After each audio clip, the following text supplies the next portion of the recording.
I know it can be really hard to be expressive in your emotions without feeling like you are emotional. Because for some reason, we do have a bad connotation for that. We had like being emotional gets a bad rep because you know how many times I've been told I was emotional in a way that makes me feel like you are racist. You know what I mean? Like, Yeah. You are emotional. You're like, wait, what? You're like, what does that mean? Yeah. And it like after a certain amount of times of hearing that, you just kind of take it in and try to like adjust yourself so that you don't show up as so emotional or so you're so sensitive. And I'm like, well, ain't we all? We are. Aren't we all sensitive? Because we sure the hell are all insecure. So for you to like call people out for being sensitive, I always feel so like, why would you do that? I think it's a glorious thing to feel.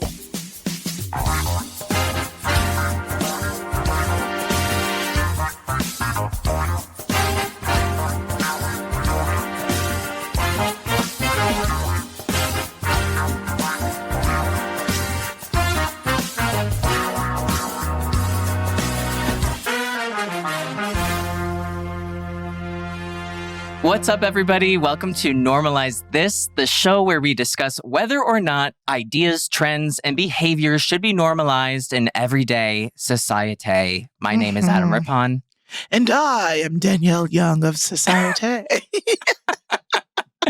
And Danielle, today we're going to discuss emotional men. What are your initial thoughts? You know, emotional men, no. Emotionally available men, yeah. Yeah, agreed. You know what I mean? I think if you're too emotional, it means that you haven't regulated your emotions. Yeah, and I don't have time to do it for you. No. So don't ask. No, don't tell. And I won't tell you anything. Right. But before we get into that heavy topic that we are clearly going to drag around on this episode, as we do, you got to know that Keep It or Curb It is coming. That's me and Adam's favorite segment, where we decide what we love and cherish and what we hate completely and do not want to ever see again. Yes, completely. How much we completely hate it. Like, really. It's pretty much up to us whether it survives. Right. Or we completely love it and it does survive. It thrives even. It thrives. Survival and thrival is up to us. Right. But before any of those items, Adam. Yes. Do you have any fun facts to tell the people about yous? A fun fact about me is that I don't have one. No, Danielle, no. I can't think of... Okay, I have a fun fact is I learned how to make a matcha tea latte at home. So that's not fun. Fun for me, not for you. Or the story or the podcast. I guess that's cute. I make a dirty chai at home that I love making. Adam, I'm going to give you a fun fact. Okay, please that save is me. Indeed fun and factual. Okay. My trip to Hawaii, Wow. which I will be going to in addition to, adjacently with the person who I mentioned a while ago on our Normalizing Therapy episode where someone romantically slid into my DMs. Wait, shut up. Really? Yeah, it's been going really great. And he coaches basketball for a team in his hometown and they are taking a trip to Hawaii and he just mentioned it and I was like, I totally want to go to Hawaii. And he was like, you should come. Wait, so I love that. Wait, I'm so excited for you. I'm just going to go and hang out. It's not going to be too crazy because obviously he's going to be working and whatever. But yeah. Wait, Danielle. Wait. I feel like I'm being coy about this, but I'm really excited. I am being so coy about it. I'm trying because I was like, did you really just book this, girl? Like, are you really serious? But you know what? I made a promise to myself that I would go away in some shape or form every month, whether that be like a weekend or a day trip or whatever. And so for this particular month, it's going to be this trip. So. Wait, I love that. But I'm going to be doing my own thing because obviously he's going to be working and all that. So it's not going to be like, oh, I'm just like waiting. But we're going to be at the same place at the same time. Wait, I love that. Well, because you're a really good solo traveler, as we talked about. So I think I have full faith in you. And I think this is going to be a great trip. I can't wait to hear about it. I agree. I'm excited. Yeah, so am I. I can't wait to Yes, hear and this everything is an about it. emotionally available man, so I'm very excited. Yeah. So wait, let's just start digging right in because I think sometimes like boys and men are told to kind of block off their emotions and that there's somehow Yeah. there's this weakness behind it. Yeah, like men don't cry. But also it's more so than men not crying, which I think a lot of the like toxicity of masculinity comes in from that, like just blockage from them crying, but also just expressing any type of emotion. You know, extreme glee, joy, frustration, all of that. Like, I don't think, you know, especially when it comes to Black men. I feel like it comes from a place of not wanting to be perceived as weak. Or there's somehow this correlation between emotion and being less than, of somebody who can quote unquote like keep them in check. Maybe. I think it's a fear. Yeah. I think it's just a fear, like this idea of masculinity that we have ingrained in us is strength and power and all these things. It's hardly ever emotionally intelligent. You know what I mean? It's like when you ask somebody to talk about masculinity or a man, no matter who you're talking about, most of the time no one's bringing that up, except nowadays, maybe, you know, like me, I'm like, no, I want somebody emotionally available. Yeah. I think that like masculinity is so tied up in the perception of like how we've seen it always. But like I definitely like when finding a partner or like dating people, it was so important to me that I was with somebody who like was emotionally available and was able to like process different things that would come up in relationships, different like little disagreements or when something's not always perfect. Right. That if you're not able to regulate your emotions, if you're not able to talk them out or process them, I really feel like when it starts to become like there's this aggression behind things not going somebody's way or like this being stunted as a child emotionally because you've never worked through them. Right. Do you think men actually hide their emotions as a man? Do you hide your emotions? You know, I think that like this toxic masculinity culture kind of is in sports because like, I mean, there's this misogyny within sports as well of like, hey, don't, throw like a girl is bad when, there are girls who throw incredibly well and better than most men. So I think that like there is this like, hey, man up, toughen up, that there is this sort of it's promoted that like you want to be strong, and somebody who's strong like doesn't crack or they don't feel like the ups and downs. So do you hide your emotions? Right. Am I skirting around the question? Yeah, I do sometimes, but it's because honestly, it's I hide like my own. Yeah, I hide them, and it's like I think from years of trying to come off as strong or like brave that like I don't do it on purpose anymore. And sometimes it takes a little like coaxing of a conversation for me to like put the barrier down and go, oh yeah, that actually did make me upset, or like I wasn't feeling good about that. And so, yeah, I've hid them for a really long time. I still hide them every now and then, but I don't realize I'm doing it. It's like a trained habit. What about you? Yeah, I mean, I definitely, as someone who is not an emotional man, I am indeed an emotional woman, but I do hide my emotions, which I think is why sometimes I'll be ready and willing to give grace when I'm dealing with a man, romantically at least, who is emotional. Right. And I have more grace with that than I do the ones that hide their emotion. Totally. Yes. Like I've dealt with, especially dealing with people across the board who don't actually identify as a man or, they identify non-binary. I just have more of a heart for their emotions. And honestly, in my experience, they've been a lot more raw and understandable. But it's like being in a relationship with that and having to process my own emotions and own feelings. It can be a labor. You know what I mean? And I think that's sometimes maybe what goes through a man's mind is that they don't want to be a labor, and so maybe they don't want to share certain emotions. But Have you ever tried to get somebody to open up who wasn't? You know, even your family members, because like older men. Yeah. Honestly, to those like relationships that I've had with like different members of my family who are like, uncles or whatever, it closed me off from ever having a real relationship with them. I would say that like the hiding of emotions is something that I learned through like just my own real world experience. It wasn't something that like was instilled in me at home, because my mom was always like, talk it out, like wanting to me to explain how I was feeling, which is amazing. It was like, as I got older, it became something that like I started to do on my own because of like the situations that I was in. Yeah. And I think that I feel really badly for the young kid whose dad is like, doesn't show the son affection to like toughen him up, because I think what ends up happening of these like little kind of passive aggressive things to do to like young boys, it ends up instilling in them always searching for some sort of like affection, or that they can express it. Like, I don't know. I think it really stunts the growth of a person.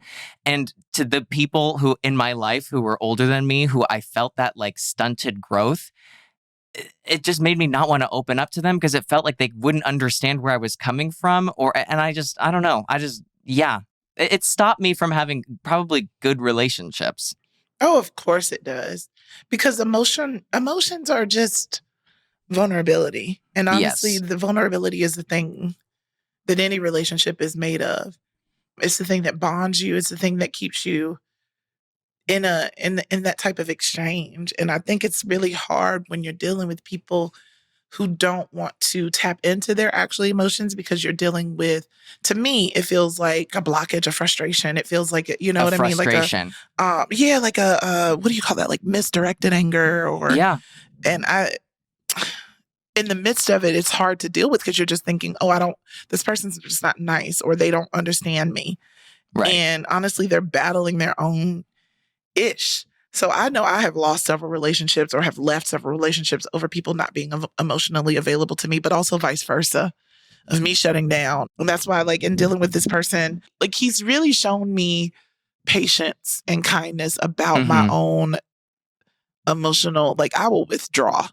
Right. Like that Homer Simpson gif, we laugh about it a lot, because that is me. Oh, totally. Me too. 9 times out of 10. And he'll be like, listen. He'll be like, listen, I'll share. Right. I'll share first. And I'm like, I'm comfortable and I would love to. Mm-hmm. Yeah, because he'll be like, I'll share first so that you don't feel so out there. But I told him, I was like, yo, that's crazy, because that's just like the extra added layer of like care that I need from someone. Not to be mad at me that I clam up or like, I'll just be like, oh, I don't know. Right. Yeah, I know. You know what I mean? Like, because I'm just like freaking out or something. I don't know. But it's like, I need someone to understand that. Like, even if it's a family member, like my mom, she's very understanding and patient. It's like, oh, no, I understand. Just let me know. And I'm like, yeah, that's helpful for someone whose emotions kind of intimidate them sometimes. Right. And, another thing is like when people aren't emotionally available, or they have this like, perceived strength from being emotionless, I feel like when they get to a point where like there might be things that are aggravating them, or things aren't going their way, that the repressed emotions are going to like hinder them in making rash decisions. Yeah. So people who are really closed off to their emotions, I don't really like trust them like when it's like fight or flight, because I don't think they're in the right frame of mind, because they don't know what their frame of mind is. There's so much energy to not feel than it is to feel. And it also extends this like awful feeling of like, I remember that I was like, I never cried. And I would say I cry maybe like once every maybe 2 weeks, once a month. That sounds healthy. Which feels so good. And sometimes it's about nothing. Actually, I would say 99% of the time it's about nothing. But it's just like this release of like, I've built up stress and I don't know, I haven't processed everything all the way through. Right. But that cry just kind of helps me just release that stress. And I think Exactly. it's so important. It is. It is. It's like the release of emotions can be very dramatic because of because of them having been pent up, which I think can intimidate a lot of folks. And emotions are not effeminate in any way, shape, or form. And I think it's like, I think I was saying earlier, just like the expression of extreme glee, like that's still emotional. Like I would love to be able to, you remember when we talked about like how I went on that solo vacation and I stayed at the Viceroy and I was in the room literally crying as the guy was dropping my bags. Mm-hmm. Do you know like how amazing that would be to see a man do that same thing if he was overwhelmed by the emotion of being able to like be in a space like that?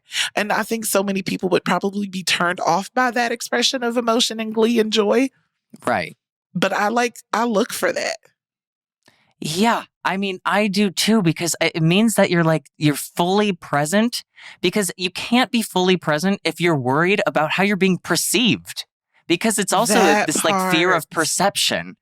It's not like not feeling anything like makes me feel better. It doesn't.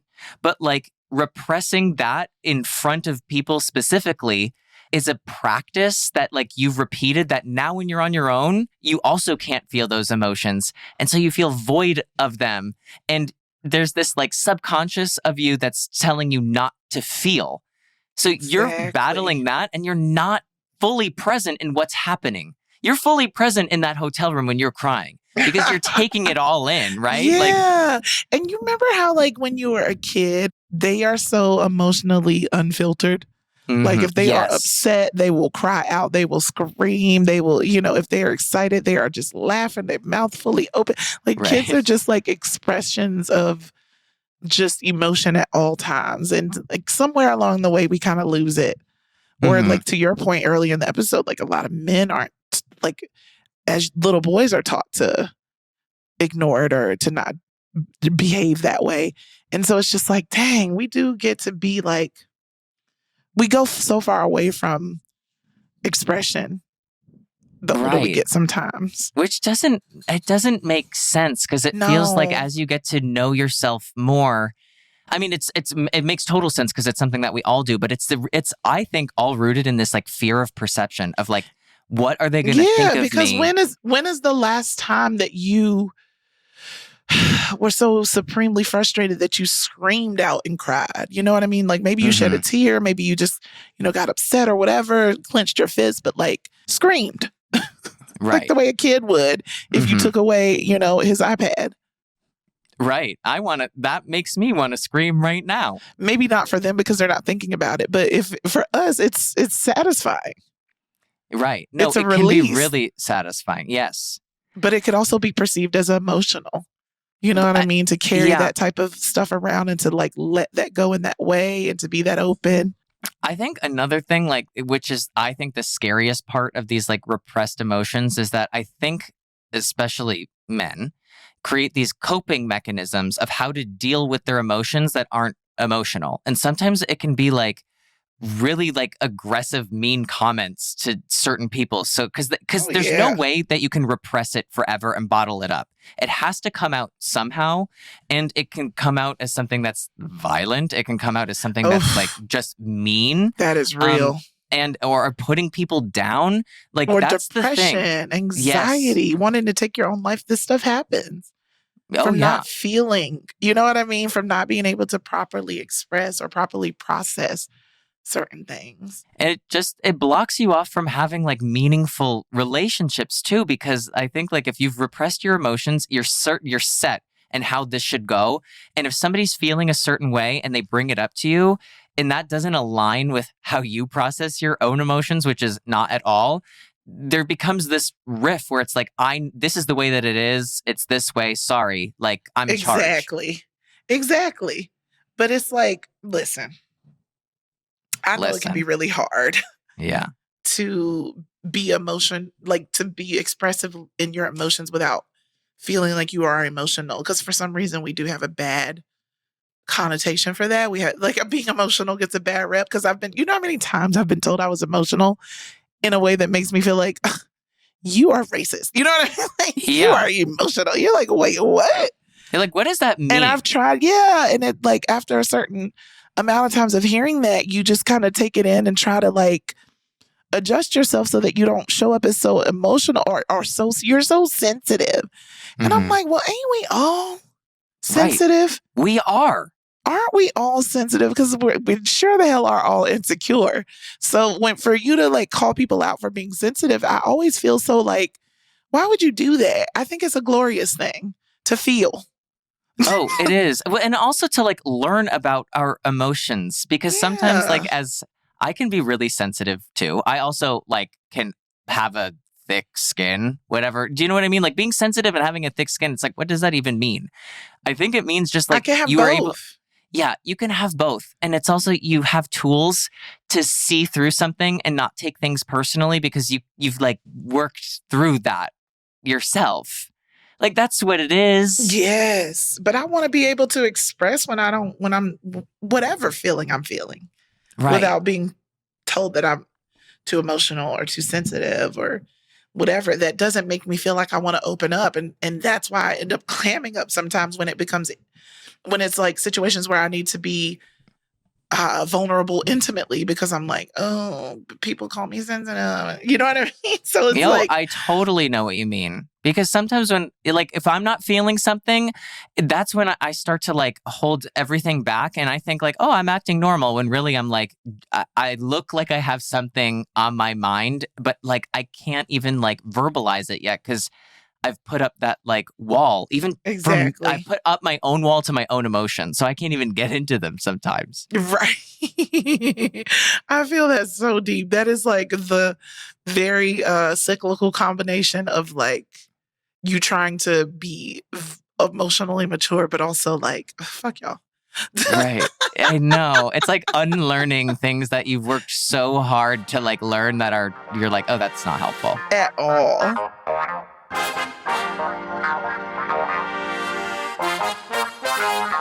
Coming to you from Marblehead, Massachusetts, Rana Glickman is the Jewish aunt you never knew you always needed. Joined by actor, comedian, and Hollywood heartthrob Brian Safi, the scrumptious duo dispense real advice to real listeners while touching on the events of the day and displaying the exquisite taste and lifestyle that Rana's fans have come to expect. They're not experts and they're not doctors. They're just people with opinions who happen to be right most of the time. They are accompanied by a star-studded lineup of guests, including Conan O'Brien, Jesse Tyler Ferguson, Darcy Carden, Trixie Mattel, Cody Rigsby, Patton Oswalt, and let's not forget yours truly, not doctor or expert, me, Adam Rippon. I've had the pleasure of appearing on the show twice and giving advice on everything from a klutz boyfriend to a bratty mother to an uncomfortable encounter with an ex. If you need more Brian and Rana, you can join them on their Patreon or catch up with them at their monthly cocktail kiki as part of the Ask Rana Social Club. Visit arsocialclub.com to learn more. Ask Rana is not just a podcast, it's a way of life.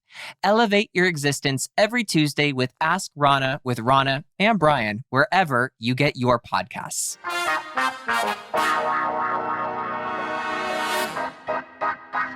Do you think that there are ways that could be effective to communicate emotions without being considered emotional? Well, I think the thing is that like when people are perceived as sensitive and one person could be perceived as like super just like stoic in that thing, I think the sensitive person comes off as more sensitive because there's no middle ground for these people to like meet at. And I think like it becomes so frustrating to both parties in this situation. I really feel that like these conversations of like, how am I feeling? Being honest about it. I think that's it's the honesty with yourself of like, yeah, this doesn't make me feel good. Or I am actually feeling amazing right now and being okay with feeling good too. Yeah. When I have things that are going well, sometimes I will feel worse than when they're not because oh God, yeah. it's just like this. We sabotage ourselves, and sometimes we like get into these like superstitions of like, if I feel too good, then I'm going to feel bad. Right. Then the bad is coming, and it's like, no. Yeah, and that's also like stunting your own emotions, or not living in the moment, or not enjoying the successes that come. And I think that this younger generation is way more open to talking about their emotions and how they feel. Less of a stigma. Of course. There's a lot of healing here. Yeah, there's a lot of healing here.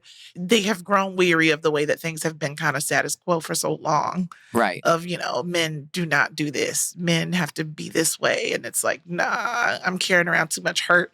These men are dying of all these heart attacks and things like that because I feel like, on top of everything that can happen to you, your emotions, your life force, all of that it's held in you, in your body. It manifests in different ways. I know that people can't die of a quote unquote broken heart, but like the stress and the pain that you do not release is poison to the body. Completely. It's a manifestation of it like stays in the body. So yeah. it's so important for you to clear that out, honestly. And it's just, it should not be a struggle to do so. And it's the whole point of like, even the most basic of therapies, they're always going to ask you, no matter what you reveal, no matter what you're talking about, how does that make you feel? Because that is one of the most important pieces of therapy, is that therapist letting you talk about your feelings. Right. That can be a question that you never ask yourself. Yeah, because you're oh, good. It makes me feel good. Right. Okay, so why? And then it's like, oh my God, I don't know where to go. And it's because I haven't done that. Yeah. And I haven't even considered how something makes me feel. I just know I'm mad. Yeah. And you haven't processed why are you mad? Like, what happened that made you mad? Right. And when you ask yourself, it sometimes can be really simple. And it's just like, oh, I was just mad because somebody said this that I know they weren't even talking to me, or I don't know. I'm bringing up a situation that's never happened, and I'm too in deep in this story that I'm telling. That's not true. That's not true. Right. So let's back on out of it. Right. Like at that time when someone said something that wasn't even about me, and I'm like, what am I talking about? So I haven't processed that. So it's time to process Adam's lying and his emotions. But what do you think we're normalizing about emotional men? I think for men specifically, what we should normalize is that lack of emotions are not a sign of strength. I feel like it's a real sign of weakness, that if you're not able to deal with your own emotions, how can you be able to deal with something that's bigger than yourself? You can't. Exactly. And I would like to normalize being freaking sensitive. Stop acting like that's an insult to people, because it's not. You're insensitive and cold and you don't know how to express your emotions. How about that? Completely. Yes. I think you should always, be able to express yourself, no matter who it makes uncomfortable or how they feel about it. Get it out. Get it out. Be sensitive. Who cares? No. And honestly, that's the thing. Nobody cares. And only you should care that you are feeling good, because they might think something about you, but then they're so caught up in how other people are perceiving them that they're not giving it really more time than that. So it's okay. Yeah, go cry and scream into a pillow.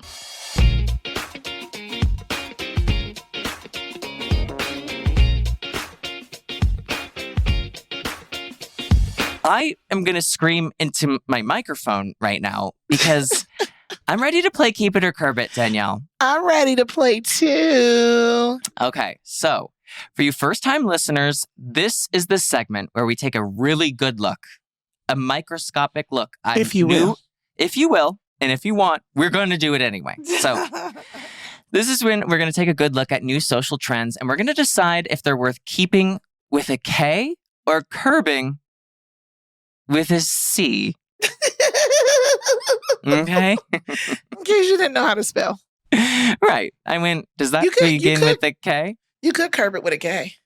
Actually, yeah, because you wouldn't keep it. So the K from keep is kicking the C from curb. Exactly. Violence in the alphabet. Okay. I have one that I would like to begin with.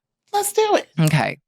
The air mobility startup Archer Aviation and United Airlines are working to bring air taxi service to Chicago by 2025.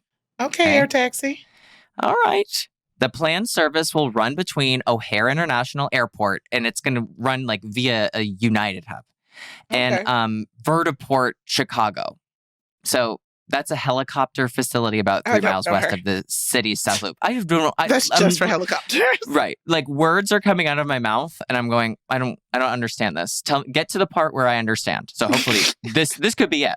Right? Okay. So the plan is for United passengers to be able to hop aboard an Archer EV. Sounds like an acronym. EVTOL, electric vertical takeoff and landing.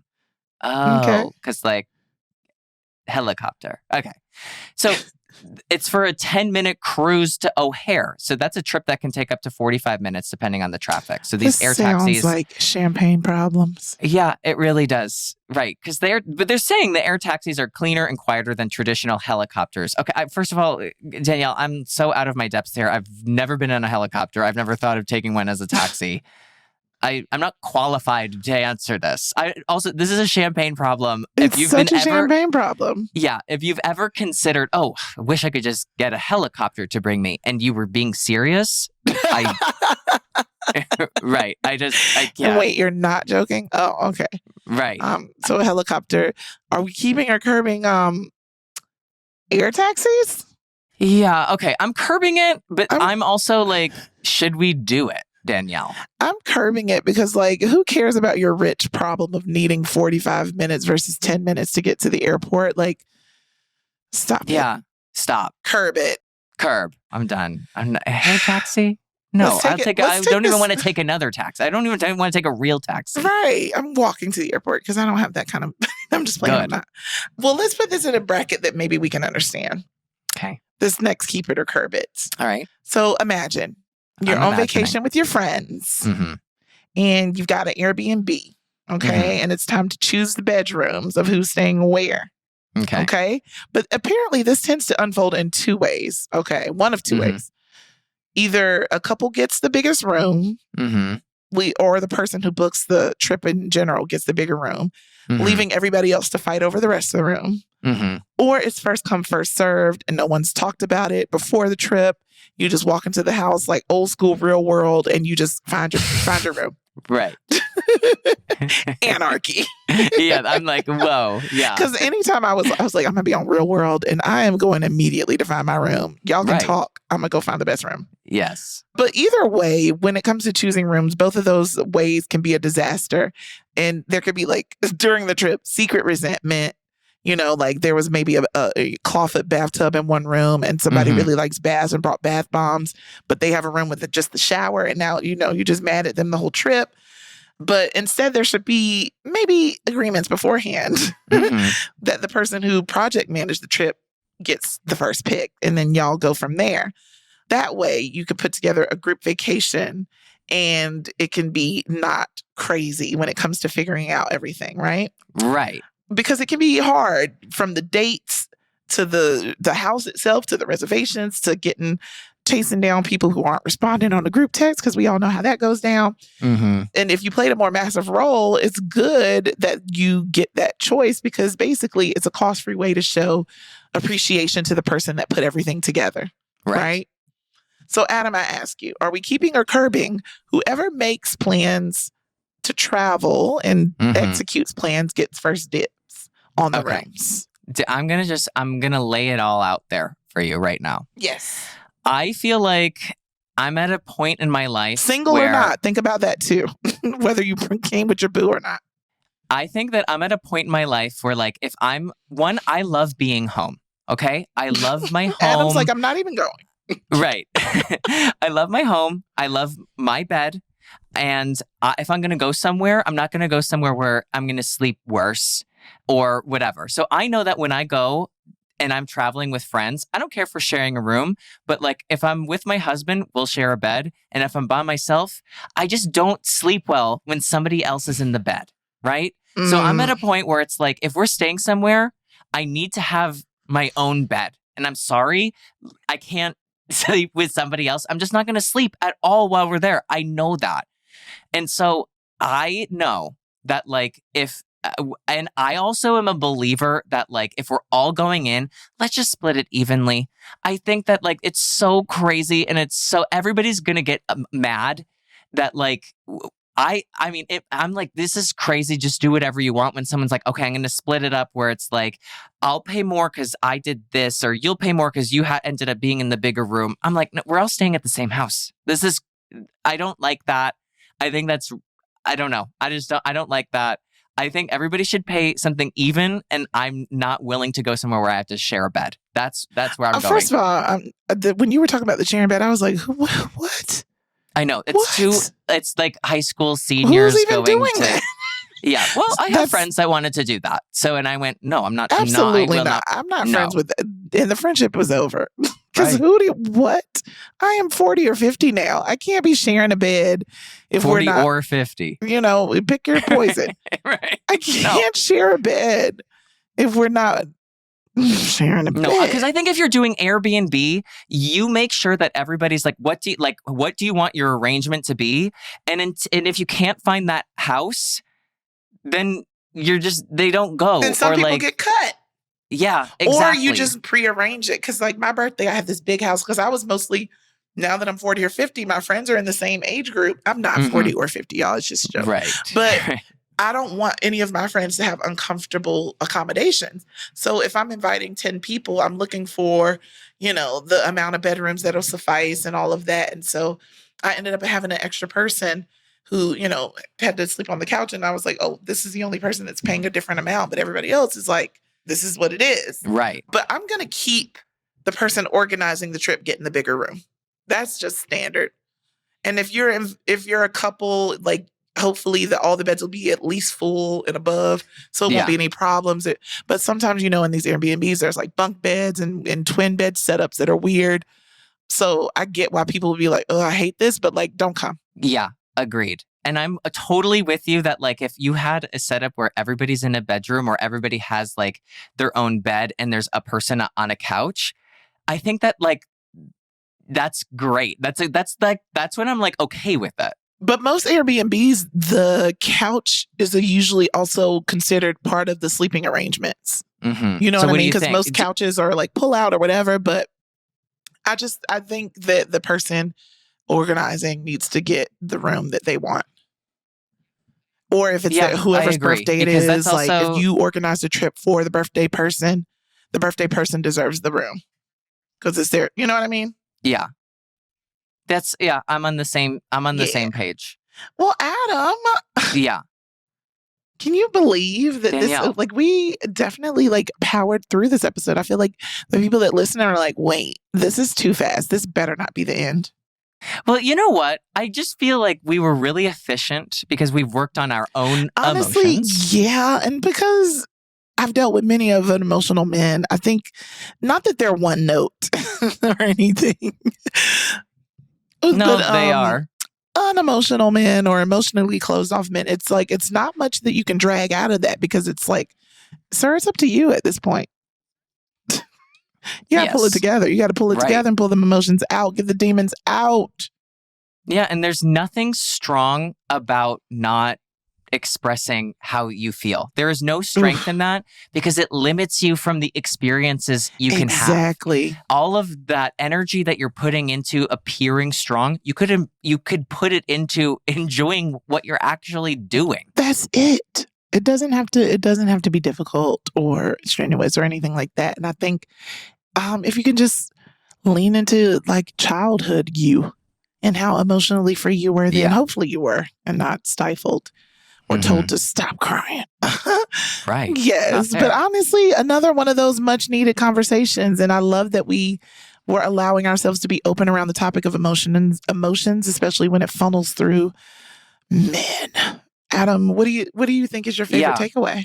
I mean, I think my favorite takeaway is learning that, like, when we have this conversation, like, learning that I'm not the only person who really wants to be able to express my emotions, but sometimes I even close them off from myself. And that actually makes me feel better. Yeah, and sometimes it causes Adam to make up complete lies. Right, which I'm going to keep doing, right? We need to dig into that. No, don't do that. We need to dig into that. Okay. Oh, all right. Maybe I'll start telling the truth. That was Maybe. my favorite takeaway is that literally me and Adam are works in progress. And sometimes we get these episodes and it's stuff that we are dealing with or avoiding in our own lives. And it really makes us like in real time. And so my favorite takeaway is that sometimes we get to gag ourselves in real time with these episodes. Right. Yeah, sometimes we're going to lie. Sometimes we're going to lie. Oh, boy. Well, Danielle, that is our time for today. Yes. Everybody, thank you so much. We really love it. You guys are rating, commenting, and subscribing. Yeah, we really love all the work that you guys are doing, and we love doing this podcast. Please make sure that you rate, comment, and subscribe wherever you listen to your podcasts. You can reach out to us on social media, and you can tell us what you want and what you think needs to be normalized. My handles are at @AdamRip on Instagram and at @AdamRip on Twitter. Danielle, where can people find you? Where can they DM you things to be normalized? The people can at me at Twitter at RapsoDanny. And the Danielle Young on Instagram. Slide in them DMs. You know I love it when you do that, romantically and otherwise. Mm-hmm. I mean, a DM is getting you on a vacation. You never know what is in them DMs. Slide yourself on in yours and see what's there. Please continue to let us know what you think about the show. Keep rating it, keep commenting, keep subscribing, share it with your friends. And let us know all the things that we haven't covered yet that you want to see normalized. Because we're going to do it. Mm-hmm. Adam, is that all for now? Yeah, that's all for now. We'll see you next time on Normalize This. Until then. Adam, please get those lion demons out of you.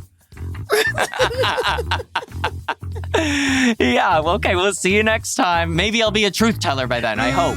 Bye. Bye.